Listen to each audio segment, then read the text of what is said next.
Ya, teman-teman, hari ini tanggal 1 di hari Minggu, teman-teman ya. Berakhir pekan, selamat berakhir pekan, teman-teman.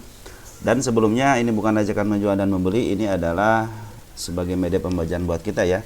Dan satu lagi kepada teman-teman yang komentar hanya diberikan tanda lope-lope, nah berarti itu udah dibaca sama saya ya. Dan mungkin yang belum dijawab komennya, nanti mungkin kita akan bahas di kemudian hari karena saya harus mencari datanya dulu. Baik, kemarin ada yang nanyain antara valuasi atau harga wajar dari Inet ya. Inet mungkin untuk profilnya udah pada tahu ya, jangan dibahas aja Inet mah. Untuk profilnya cuman saya butuh sell holdernya aja. Ini Abadi Kreasi 73%, masyarakat non warkatnya 26,4%. Artinya ini sedikit di bawah ya, sedikit di bawah standar untuk istilahnya kebiasaannya ya. Kita lihat insidernya siapa tahu ada yang keluar, dan betul ada yang keluar ya. Untuk Mei sama April tahun 2024, malahan sampai Februari itu banyak yang keluar, si Abadi Kreasinya keluar. Berarti ini ada penjualan dari pengendalinya ya. Berarti ini awalnya 20% ya awalnya ya. Awalnya 20%. Ini juga listingnya 2023. Kenapa saya bahas untuk pundaknya? Karena udah ada pembandingnya tahun 2023 ya. Terus nomor outsellernya banyak yang keluar dari mulai bulan April. Nah, ini data sangat penting sama teman-teman ya. Ini sayang banget pengendalinya perusahaan nih, kalau ada perorangan aja lebih keren lagi ya. Kita lihat insider, siapa tahu ada yang menarik di insider. Insider apa? Corporate actionnya. Dividen, dia tidak bagiin dividen. Stock split nggak bakal bisa stock split ya. Belum waktunya. Baik, kita ke statistiknya. Statistik net income-nya ada teman-teman. Untuk net income-nya 485 juta. EPS-nya ada 0,27. Artinya ini bisa dihitung secara per atau secara PBB. Untuk revenue-nya tidak ada peningkatan yang signifikan ya kuartal 2-nya. Artinya cenderung ini marketingnya kurang baik ya. Kalau dari kuartal 1-nya marketingnya baik tuh, ada peningkatan. Makanya ini ada pembandingnya gitu, enak gitu kan. Nah, teman-teman coba lihat, teman-teman lihat dari pernya. Bila per 579 artinya di atas 10, malah ini lebih kali berkali lipat 500 kali. 500 kali per standarnya, PS standarnya, artinya ini fix, ini yang nguasain adalah bandar. Jadi ada emiten yang dikuasain sama bandar itu, ciri-cirinya itu PE-nya itu lebih daripada 100, 200. Nah, itu biasanya ciri-cirinya itu seperti ini, teman-teman. Jadi di sini saya pikir sih kalau kita mengandalkan fundamental tidak akan berhasil gitu kan.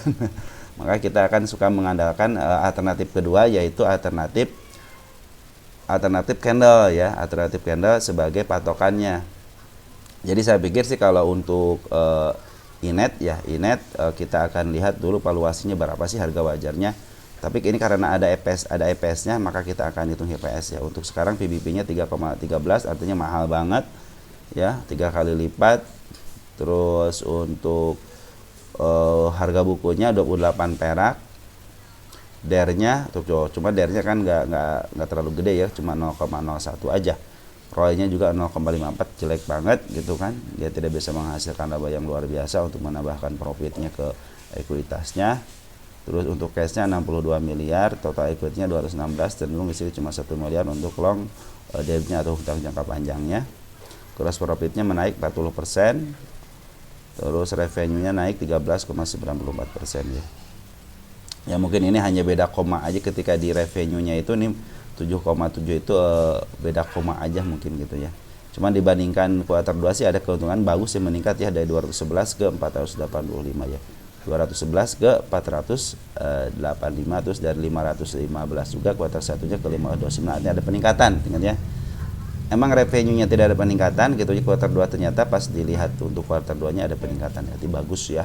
Walaupun keuntungan cuman hanya beberapa juta aja gitu. Kalau untuk ukuran TBK mungkin istilahnya kecil gini kurang bagus ya.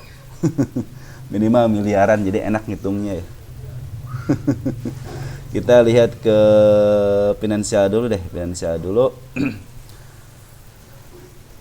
Ya teman-teman, kita tidak mengajak ngejual dan beli ya, ini sebagai media pembelajaran aja. Ini untuk kuartal 2-nya.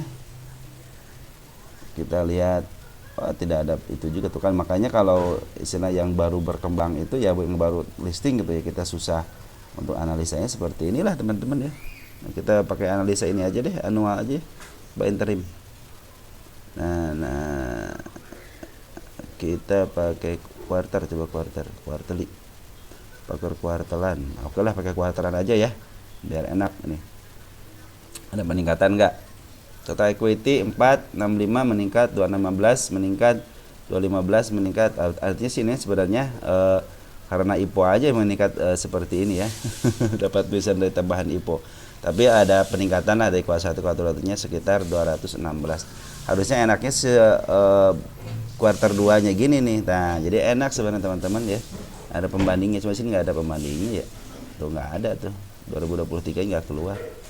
Oke, kita langsung aja ke Punda Chart. Kalau Punda Chart kita akan ngitung berdasarkan rumus pair ya. Karena pairnya EPS-nya ada, maka kita hitung walaupun pairnya ini luar biasa ya. Udah dikuasain sama bandar ya, beginilah. Kita berdasarkan hitung PBP dulu ya teman-teman ya. Kita akan hitung berdasarkan PBP dulu. Ini PBP-nya untuk tengahnya itu 8.22 ya. 8.22 dikali nilai bukunya. Nilai bukunya berapa ini? Nilai bukunya mana sih nilai buku itu? Nah ini nih 2874 28.74 ya. Berapa hasilnya? Hasilnya 236. Jadi berdasarkan rumus PBP ternyata harganya itu 236 ya untuk harga bukunya, harga wajarnya ya gitu kan. Cuman saya bilang ini adalah penguasaannya, bukan penguasaan dari penguasaan bukan penguasaan dari barang dari masyarakat. Ini emang yang memegang itu kalau udah 529 artinya bandar yang megang ya. Kita hitung berdasarkan rumus PER ya. Kita hitung berdasarkan rumus PER. Kita hitung berapa. Kita hilangkan dulu yang PBP ya. Tengah-tengahnya itu dia 367.17. Ini udah dikuasain sama bandar ini. Jadi sebenarnya ini tidak berlaku sebenarnya. Makanya tadi akan saya tulis sebagai harga bandar aja ya kuartal 2-nya. 36 berapa tadi? 367.17. 367.17. Kan sekarang udah mahal banget gitu kan. EPS-nya kita cari, EPS-nya berapa? 0.16 TTM-nya ya, 0.16 sama dengan. Nah, kenapa lama kalau ngebahas emiten satu-satu ya seperti ini teman-teman. Berdasarkan per itu hanya harganya itu cuma 58 perak. Jadi terserah teman-teman, kalau berdasarkan rumus PBB ya 236. Kalau berdasarkan rumus per cuma 58 perak. Ya terserah teman-teman kan gitu ya, mau ngambil yang mana ya, itu adalah hak dari prerogatif kalian ya. Kita akan langsung ke Punda Chart-nya. Nah, kita akan tulis di sini teman-teman ya. Ini kan ingat kan? Tunggu sebentar ya. Ya, udah saya tulis di sini ada harga wajar. Sebenarnya bukan harga wajar ini, kalau untuk PBP-nya harga bandar ya. Saya kenapa cenderung melakukan bilangnya harga bandar karena PE-nya udah tidak relevan gitu untuk angka 579 itu. Tidak relevan, harusnya itu udah perusahaan yang tidak baik, tidak sehat ya. Makanya teman-teman kalau saya tulis seperti ini artinya udah diupdate ya untuk metodenya ya, metode berdasarkan PER sama PBP. Mungkin yang sekarang kalau PER kan berdasarkan PER sekarang udah 90 teman-teman ya, udah lebih gitu kan. Nah, kita tinggal ngajar harga PBP gitu kan. Nah, makanya saya bilang ada tiga harga. Ada harga wajar, ada harga bandar. Harga bandar mungkin bisa ditandain dengan adanya seperti ini teman-teman nih, yang udah saya tadi ini nih, ada kendala-kendalanya nih. Bisa kalau teman-teman lihat di sini ada si kepala merah di sini satu. Nah, di sini juga ada si kepala merah di sini 1 2 nih. Di 279 sama 212. Makanya jangan heran ketika si emiten ini bandingannya luar biasa gitu kan. Contohnya naiknya luar biasa, kadang-kadang bandingannya luar biasa gitu kan. Nah, sekarang juga dia lagi membentuk harga barunya ya di 94-nya nih. 94 lagi membentuk harga barunya. Nanti biarin aja teman-teman, biarin aja mereka melakukan atraksi seperti apapun. Ini soalnya kan ditaikin. tiba-tiba dibanting kan sampai ke 59 kan. Tiba-tiba ditaikin lagi. Nah, itulah yang dibilang luar biasanya bandar itu seperti ini. Jadi ini dalam penguasaan bandar, teman-teman, jangan sampai kita terkecoh dengan harga wajar gitu ya. Makanya saya bilang untuk inet ini saya cenderung kalau ke 212 masih bisa karena di situ ada si candle ini nih, apa namanya, si candle kepala merah di sini ada gitu, sama di candle 275 gitu kan. Mudah-mudahan bisa ke arah situ ya. Soalnya udah menembus semua, di sini tidak ada tanda-tanda untuk ke arah, mungkin ke arah 162 bisa aja ke 162, cuman saya cek kecenderungan di 212-nya ya. Mudah-mudahan bisa sampai ke situ ya, teman-teman. Kita akan tulis target keduanya. Mudah-mudahan bisa sampai ya, mudah-mudahan bisa sampai ke arah ini ya. Ini jadi nanti ini tergantung bandar, bukan tergantung tergantung harga fundamental ya, karena fundamental sudah tidak berlaku di sini. Ya, teman-teman, saya tulis di sini. Siapa tahu dia mau ke sini ya, siapa tahu, karena di sini setiap dari tarikannya luar biasa gitu ya. Dia ke bawah itu tarik lagi dan dia meninggalkan harga terbaru. Kalau dia ke bawahin lagi biarin aja, karena emang dia pinginnya seperti itu ya. Bandarnya pingin seperti itu, dan tapi dia sudah meninggalkan jejak jadi 96. Oke, seperti itu teman-teman ya. Terus dari bandar lokal juga dia udah mulai akumulasi, siporan udah mulai keluar. Artinya ini fix dikuasain sama bandar lokal. Dia udah bandar lokal udah nguasain dari sejak bulan April ya. Oke, mungkin segitu aja teman-teman untuk inetnya. Selanjutnya akan kita bahas soal BP ya. Baik, kita lanjut ke BP. BP bagaimana? BP kita lihat dulu profilnya. Saya ingin melihat ini aja sebenarnya, apa namanya, kepemilikannya aja. BP kepemilikannya masyarakatnya 64%, artinya udah banjir banget ya BP itu di masyarakat. Makanya teman-teman mungkin tahu sendiri ya, BP itu lagi diakumulasi sama bandar sama Poren ya. Terus ini pengendalinya ada Indo Tambang Perkasa ya, Indo Tambang Perkasa 22%. Terus kita lihat ada CIMB Sekuritas 12,7% ya. Ini bulan Agustus tidak ada yang masuk. Cuman tanggal 2 Agustus banyak yang masuk, 5 Agustusnya tidak ada yang masuk ya, cenderung nol. Mungkin mereka pada santai gitu kan. Ini penguasaannya holding komposisinya lokal ya, kebanyakan lokal. Terus dapat notasi khusus dia aja. Notasi khususnya apa coba ini? Perusahaan tercatat belum menyelenggarakan rapat umum pemegang saham tahunan RUPST, jadi dia belum menyelenggarakan rapat umum pemegang saham ya, artinya belum RUPS. Kita lihat insidernya lagi diakumulasi ya, sampai tanggal 6 Agustus 2024 itu lagi diakumulasi ya. Malahan ngebuang lagi di sini teman-teman. Persindo tanggal 5 ngambil 5% ngejual, sedikit lah ngejualnya, cuman akumulasinya banyak ya. Cenderung si insidernya sih jual beli ini mah ya. Tapi mudah-mudahan sih dengan jual belinya dia bisa memungut balik ya, soalnya udah lumayan ini kan pungutannya. Udah bercecernya 64% ya, minimal diambil lah gitu 25%. Dividennya coba lihat, dividennya dulu 2015 ya, stock split belum pernah, raik isu. Nah, raik isu pernah, berarti pernah nambah modal ini ya, kekurangan duit artinya. RUPS-nya tidak lancar ya. Tapi udah nih tanggal 28 Agustus 2024 ya. Nah, ada nih. Kemarin berarti udah ya. Mudah-mudahan sih ini keluar ya dari peringatan kerasnya ini, tidak menyelenggarakan RUPS. Baik, kita langsung ke kemana dulu ya kita ya? Ke statistik deh. Statistiknya kita lihat kuartal 2-nya udah keluar, cuman PE-nya negatif nih teman-teman, negatif ya, negatif 46. Artinya ini kurang baik juga secara PE ya. EPS-nya negatif, jadi saya tidak akan menghitung berdasarkan EPS, nanti akan hitung berdasarkan PBP ya.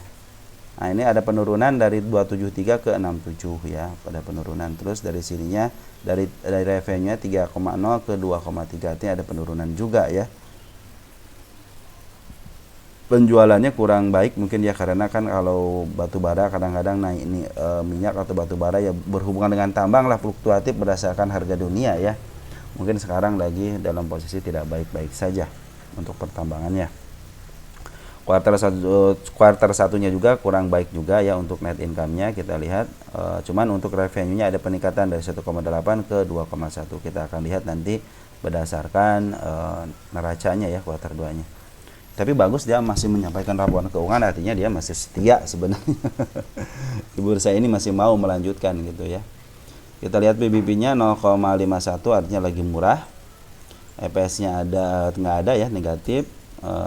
Terus DR-nya keren nih 1,83, artinya ini banyak hutang, makanya right issue sudah dilaksanakan. Sekarang utangnya masih gede.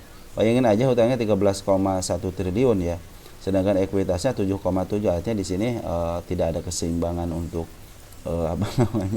antara ekuitas sama hutang, gedean hutang gitu kan. Nah, mungkin disinilah si BP artinya lagi diuji gitu ya, mau bisa bayar. Entar kalau dia tidak bisa bayar hutang nanti bisa PKPU gitu loh. Nah, masalahnya di situ teman-teman ya. Kecuali kalau dia emang ekuitasnya besar gitu, hutangnya kecil, nah itu mungkin ke PKPU-nya agak berkurang. Tapi kalau udah begini saya khawatir ada PKPU ya, walaupun hutang jangka panjang ya benar jangka panjang, tapi juga jangka pendeknya aja udah 5,3 triliun ya. Itu duit yang sangat banyak, untuk rakyatnya sangat-sangat ya tidak baik banget gitu. Jadi secara valuasi ini sebenarnya kurang baik ya, kurang baik dan tidak untuk apa ya, dalam mungkin kalau dalam jangka panjang ya bisa lah, cuman dia harus memperbaiki kinerjanya dalam soal hutang, harus membayar hutang dulu. Saya takutnya ini karena PKPU aja ya, nanti setiap tahun kan harus ada pelaporan tentang hutangnya gitu ya. Terus kita langsung lihat ke ini nih, finansial dulu ya. Finansial kita lihat finansialnya bagaimana. Balance sheet-nya, nah, kita lihat kuarternya aja. Total equity-nya ini kuarter 2 ya. Ada peningkatan enggak ya? Equity-nya 5,1, 5,6, 5,4 menurun, 5,4 ke 5,7 meningkat, 5,7 ke 7,3 meningkat, 7,3 ke 10 artinya meningkat ya. Sebenarnya ini lagi meningkat si ekuitasnya ya. Ya mudah-mudahan si ekuitas ini bisa membayar hutang lah gitu minimal ya. Hutangnya aja bayar dulu lah gitu kan. Kalau untuk dividen biarin aja dulu, yang penting ketahanan laporan keuangannya bagus lah, istilahnya laporan keuangannya bagus lah minimal seperti itu. Kita akan lihat berdasarkan PBP ya teman-teman. Nah, ini untuk PBB sebenarnya pendaca saya butuh untuk ininya aja, untuk perhitungan. Kalau hitungan angka-angka ya seperti ini ya, valuasinya seperti ini. Jadi untuk PE saya tidak hitung karena istilahnya ini yang negatif EPS-nya negatif ya, negatif titik 32, artinya tidak bisa dihitung ya. Jadi kita yang bisa dihitung itu hanya berdasarkan rumus PBP aja. Nah, ini di sini BP ya, di sini INET biarin aja karena saya menghitungnya dari por stoknya aja di sini ya. Nah, tetap di sini BP ya. Sekarang itu lagi under value. Terus dari 5 tahunan, contohnya 5 tahunan pernah di harga gocap gitu ya. Pernah di harga gocap nih, tenang. Jadi tenang aja kalau dia pernah di harga gocap ya, tapi pernah diangkat lebih tinggi lagi kan ke 200. Ya sekarang lagi posisinya di 62. Oke. Kita akan hitung berdasarkan rumus PBP ya. Nah, PBB-nya itu tengahnya itu 0,93. 0,9593. 9 berapa? 95. Tuh kan suka salah sebut saya. Dikali nilai bukunya berapa? 12176. 121.76. Nah, kita kasih sama dengan kita enter. Di 115 ya, mudah-mudahan bisa menembus ke harga itu ya, 115 ya. Ini kita tulis BP dulu sini ya, BP. Kita tulis BP. Nah, tunggu sebentar ya, saya mau catat dulu ya. Ya, kita lanjut, udah saya tulis ya, berdasarkan kuartal 2-nya itu harga wajarnya itu PR-nya tidak ada karena negatif, PBB-nya 115 ya. Betul kan? 115 betul. Nah, teman-teman sekarang di harga 62. Ya kalau dia mau ngikutin harga PBB ke 115 gitu. Cuman ya saya bilang tadi itu bahwa Punametnya lagi carut marut ini ya, hutangnya udah gak besar gitu kan. Terus dia sekarang lagi dalam posisi masih ada tanda ini ya, tanda kuning ini nih. Ya. Perusahaan tercatat yang belum menyelenggarakan rapat umum pemegang saham tahunan sampai dengan 6 bulan setelah tahun buku berakhir tuh kan. Ya baik, tapi laporan bagusnya itu laporan keuangannya masih keluar ya, cenderung aman lah kalau masih keluar ya. Bagaimana? Nah jadi ini tertolong dengan karena kan di sini coba lihat teman-teman sendiri, lihat sendiri kan, ini udah banjir di masyarakat. Jadi artinya sekarang mungkin si emiten ini lagi mungut dari masyarakat, maka kita akan terus update ya, update aja teman-teman nanti bulan depan September ini ya berkurang apa bertambah. Di sini kan 22,95 ya. Mudah-mudahan dia berkurang ya. Maaf di sini nih. Salah mulu. Non warkatnya kan masyarakatnya 64%. Mudah-mudahan semakin sebulan sebelumnya berkurang ya. 64 gitu kan. Jadi berapa nanti mungkin jadi 63 gitu kan. Artinya di masyarakatnya berkurang gitu kan. Ini juga kan sebenarnya udah mulai berapa ini? Saya suka lupa mulu ya. Ini kan 22% Indo Tambang Batu Tambang Batu Bara deh. Nanti mungkin liatin aja di di insidernya ini, siapa tahu terus berkurang gitu kan. Ini juga kan Perindo Nusa Indah juga bulan Agustus ini kan ngambil terus sampai 5% gitu kan. Ya walaupun ya dia masih ngeluarin barang juga 0,04% gitu kan. Tapi yang beredar di masyarakatnya ini sangat banyak. Maka ini mungkin saya emang si bandar lokal sama si Poren juga berusaha untuk istilahnya memungut barang-barang yang ada di masyarakat ya. Makanya dia kalau ke bawah lagi, kalau belum cukup pungutannya pasti dia akan cenderung ngambil di bawah. Tidak mungkin dia ngambil sesuatu pingin murah lah gitu. Pasti pingin istilahnya pingin ngambil mahal gitu kan. Tapi udah ditargetin sih dia mau kesini lagi 79. Makasih bilang ini ya biarin aja bandar yang memutuskan gitu kan. Kalau udah tertembus di target tanggal 26 bulan 8-nya, kemudian dia akan ke atas ya. Mudah-mudahan sih dia pingin pungutnya di atas ya. Ya jangan jauh-jauh lah, jangan ke 115, ke 108 aja mungkin ya bisalah menyentuh sini, apalagi ke 92 mah udah ditandain sama dia ya. Jadi yang sekarang itu kenapa lagi di bawah dan cenderung ke bawahin lagi ya karena mungkin lagi ada pungutan aja dari bandar lokal ataupun dari Poren. Jadi jangan khawatir, ini masih dikerjain sama mereka ya. Kalaupun ke bawah ya biarin aja lah ke bawah gitu. Kenapa emang kalau ke bawah gitu kan? Kan biasa kan teman-teman. Saham itu kalau nggak ke atas ya ke bawah, kalau nggak ke bawah ya ke atas gitu kan. Yang penting kita udah tahu target-target yang mungkin nanti akan dipenuhi ya teman-teman. Mungkin seperti itu aja teman-teman untuk valuasinya ya, seperti ini valuasinya dari emiten BP ya. Jadi teman-teman kalau yang punya BP sekarang lagi diakumulasi sama bandar Poren sama pun lokal ya, karena mereka di masyarakatnya cenderung udah sangat-sangat banjir gitu, sampai 64% itu berarti banjir banget itu ya. Oke teman-teman, seperti itu teman-teman ya. Ciao ya, selamat berakhir pekan dan sehat selalu. Ciao.